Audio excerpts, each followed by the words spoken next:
जय श्री राधे। जय जय श्री राधे भक्तजनों। आगे की कथा बढ़ाते हुए श्री सुखदेव जी महाराज कहते हैं कि हे राजन, एक बार जब सूर्य ग्रहण का अवसर आया तब श्री श्याम सुंदर जी और बलराम जी ने राजा उग्रसेन से कहा, महाराज, सूर्य ग्रहण के अवसर पर कुरुक्षेत्र में स्नान करने का बड़ा महात्म्य है। इस अवसर पर जो वस्तु दान की जाए उसका सहस्त्र गुना फल मिलता है। अतः आप भी वहाँ चलने की कृपया कीजिए। यदुवंशियों ने पूछा, हे मुरली मनोहर, उस स्थान का ऐसा महात्म्य क्यों करा हुआ है? श्री कृष्ण जी ने कहा, हे भाइयों, वह स्थान अत्यंत प्राचीन तथा परम पवित्र है। पहले उरा का नाम श्यामंतक क्षेत्र था।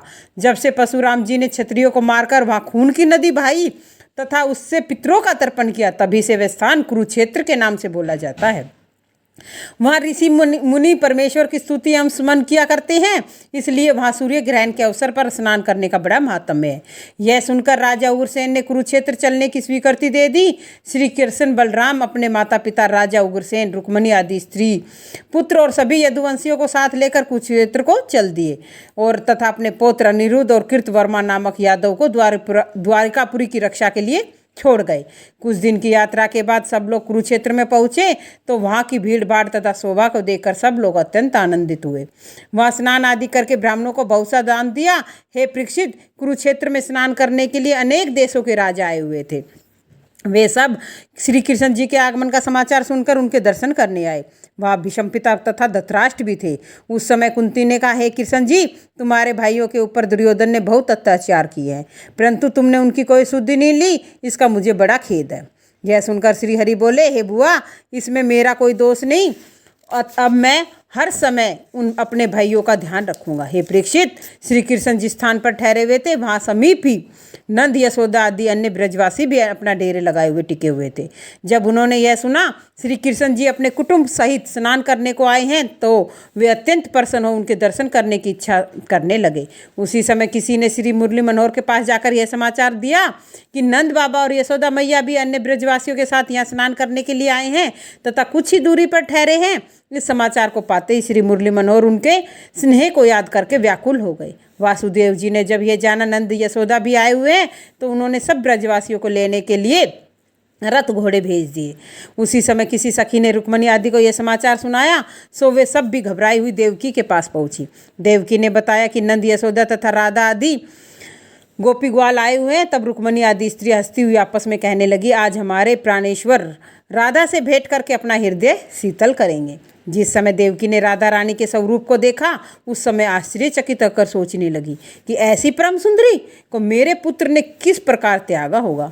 जब रुक्मणी आदि पटरानियों ने राधिका जी का स्वरूप देखा तो वे अपनी सुंदरता का अभिमान ही भूल गई, क्योंकि राधा रानी एक ऐसी सुंदर थी कि उनका मुकाबला सृष्टि में कोई कर ही नहीं सकता था।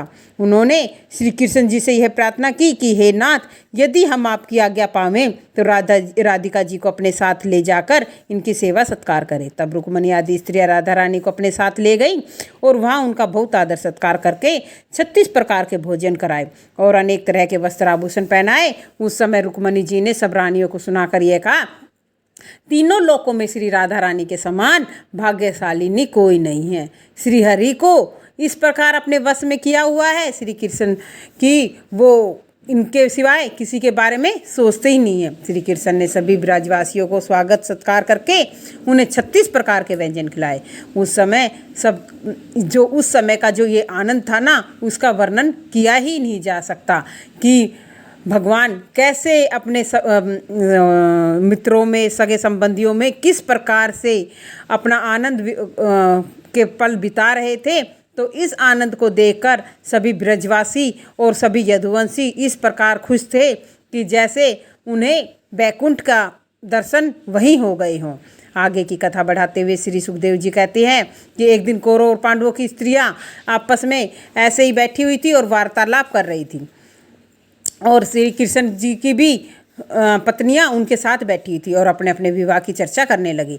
रुक्मणी, सत्यभामा, जावंती, कालंदी, मित्रवंदा, सत्या, भद्रा, लक्ष्मणा आदि सब स्त्री अपने अपने विवाह का वर्णन कर चुकी थी। तब द्रौपदी अपने विवाह की चर्चा करते हुए बोली, हे प्यारियों, मेरे पिता ने तो स्वयंवर रचाकर यह प्रतिज्ञा की थी, जो व्यक्ति तेल की कढ़ाई में परछाई देखकर मत्स्य को भेद करेगा, मतलब मछली को भेद देगा, मैं उसी के साथ अपनी कन्या का विवाह कर दूंगा।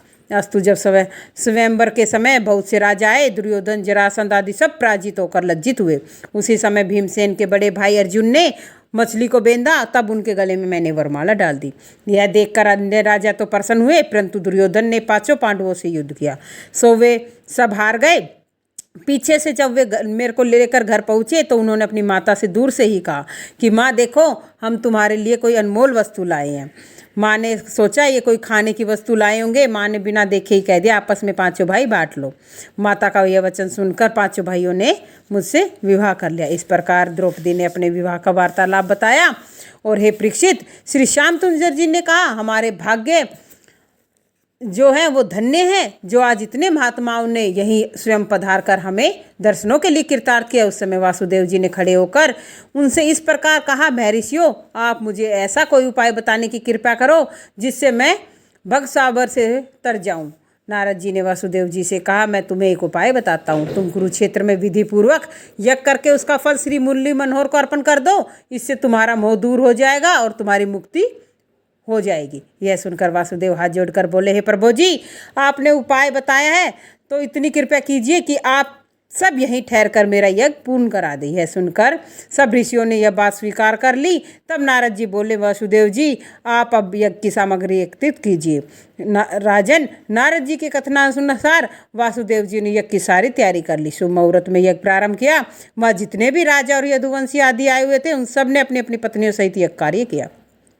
जब नारद आदि ऋषियों के साथ वासुदेव ने आहुति देना प्रारंभ किया, उस समय सब देवगण वहां आ गए और अपना अपना भाग ग्रहण किया। गंधर्वों ने मंगल गाए, अन्य देवताओं ने फूल बरसाए। हे राजन, जब यज्ञ संपन्न हो गया तब वासुदेव जी ने ब्राह्मणों याचकों को अपार दान दिया।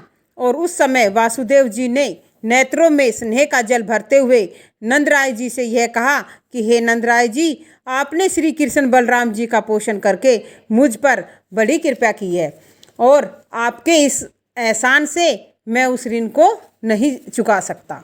अतः अब मेरी अभिलाषा है कि यदि आप सब पूर्ववासियों सहित कुछ दिन तक यही निवास करें, मैं आपकी सेवा करके अपने हृदय को शीतल कर लूं। यह सुनकर नंदराय जी बड़े प्रसन्न हुए और ब्रजवासियों सहित 4 मास तक वही निवास किया। इस प्रकार 4 महीने तक कुरुक्षेत्र में रहने के बाद जब राजा उग्रसेन ने द्वारकापुरी जाने की तैयारी की तो उसी समय कृष्णचंद्र जी ने अपने नेत्रों में जल भरकर नंद यशोदा से कहा, हे माता पिता, यद्यपि मैं आपसे एक क्षण को भी अलग नहीं होना चाहता, परंतु लाचार होकर यह प्रार्थना करता हूँ कि आप भी वृंदावन जाकर गायों की सुध लीजिए। यह सुनते ही नंद यशोदा व्याकुल होकर पृथ्वी पर गिर पड़े और गोपी ग्वाल विकल होकर यह कहने लगे कि हे श्याम सुंदर, हम तुम्हें छोड़कर ब्रज को नहीं जाएंगे, अतः तुम हमें ही अपने साथ ले चलो। श्री कृष्णचंद्र जी ने इस प्रकार सब लोगों को बहुत दुखी देखा तो उन्होंने अपनी माया से उनका मन ऐसा फेर दिया कि ब्रज में लौटकर जाने को तैयार हो गई। जब मुरली मनोहर ने सब ब्रजवासियों को रतन वस्त्र आभूषण देकर विदा किया और फिर आगे श्री सुखदेव जी महाराज कहने लगे कि हे परीक्षित, एक दिन प्रातः काल दोनों भाई अपने माता पिता को दंडवत करने गए। तब वासुदेव जी के चरणों पर मस्तक रखना चाहा। उस समय वासुदेव जी ने स्वयं अपना मस्तक श्री कृष्ण के चरणों में रख दिया और हाथ जोड़कर कहने लगे, हे त्रिलोकीनाथ, तुम परम ब्रह्म के अवतार हो। मैंने अब तक तुम्हारी महिमा को न जाना। कुरुक्षेत्र में ऋषियों के कथन पर मुझे यह विश्वास हुआ कि तुम ही परम ब्रह्म परमेश्वर हो। सब प्राणियों में तुम्हारा ही प्रकाश व्याप्त है। मैंने अपने ज्ञान से आज तक तुम्हें अपना पुत्र ही माना, परंतु अब मैं ये जान गया हूँ तुम्हारा पिता माता कोई नहीं है। अब तुम मुझे ऐसा ज्ञान दो जिससे मैं तुम्हें परम ब्रह्म परमात्मा जानकर तुम्हारा भजन करूं। कृष्णचंद्र ने मुस्कुराते हुए कहा, हे पिताजी, अब तुम समस्त प्राणियों में मुझे ही व्याप जानो, तुम्हें मेरी माया नहीं व्यापेगी। हे राजन, एक दिन कृष्णचंद्र जी माता देवकी से बोले, हे माता, हमारे ऊपर तुम्हारा बहुत बड़ा ऋण है, इसलिए तुम हमसे कुछ सेवा करवा लो। देवकी बोली, हे पुत्र, तुम ब्रह्म के अवतार हो, इसलिए मैं तुमसे अभिलाषा रखती हूँ। जैसे तुमने अपने गुरु के मृतक पुत्र को प्राण दान दिया था, उसी प्रकार मेरे उन 6 पुत्रों को जिन्हें दुष्ट कंस ने मार दिया, जीवित ला कर दे दो। मेरे मन की इच्छा पूरी हो जाएगी। यह वचन सुनकर श्री कृष्ण बलराम दोनों बहुत अच्छा कहकर सतलोक में जा पहुँचे। उन्हें देखते ही राजा बलि ने दंडवत प्रणाम किया और कहा, प्रभु अब मुझे अपना ही जानकर अपने पधारने का कारण प्रकट कीजिए। यह सुनकर कृष्णचंद्र ने कहा, हे बलिराज, एक समय मरीचि ऋषि ने के 6 पुत्रों ने अपनी तरुण अवस्था के अहंकार के कारण ब्रह्मा जी की हंसी उड़ाई थी। उस समय ब्रह्मा जी ने उन्हें क्रोधावेश में दैत्य योनि में जन्म लेने का श्राप दिया था। इसीलिए उन्होंने हमारी माता देवकी के गर्भ में जन्म लिया। अब वही तुम्हारे यहाँ आकर जन्मे हैं, इसलिए हम उनकी माता की आज्ञा के अनुसार उनको लेने आए हैं। और यह सुनकर राजा बलि ने उन पुत्रों को लाकर श्री कृष्णचंद्र के आगे खड़ा कर दिया। तब उन दोनों भाइयों ने उन्हें साथ ले जाकर द्वारकापुरी ले गए। यह देखकर देवकी वासुदेव को यह पूर्ण विश्वास हो गया कि वास्तव में दोनों भाई श्री हरि के अवतार हैं।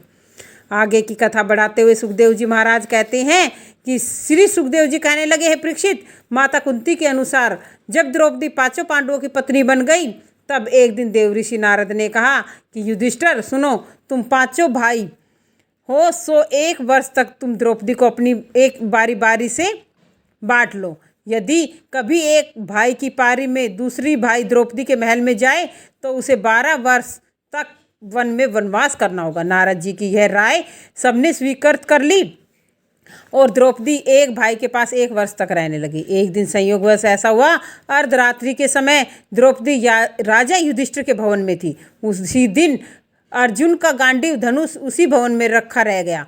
उसी समय एक ब्राह्मण ने अर्जुन के पास आकर कहा कि मेरी गौ को एक चोर चुरा ले गए हैं, अतः आप कृपया करके उसे शीघ्र छुड़ा दो। यह सुनकर अर्जुन ने सोचा, यदि मैं राजा युधिष्ठिर के भवन में धनुष बाण लेने जाता हूँ तो मुझे 12 वर्ष का वनवास भोगना पड़ेगा, और नहीं जाता तो ब्राह्मण की गाय छुड़ाने के कारण क्षत्रिय धर्म नष्ट हो जाएगा।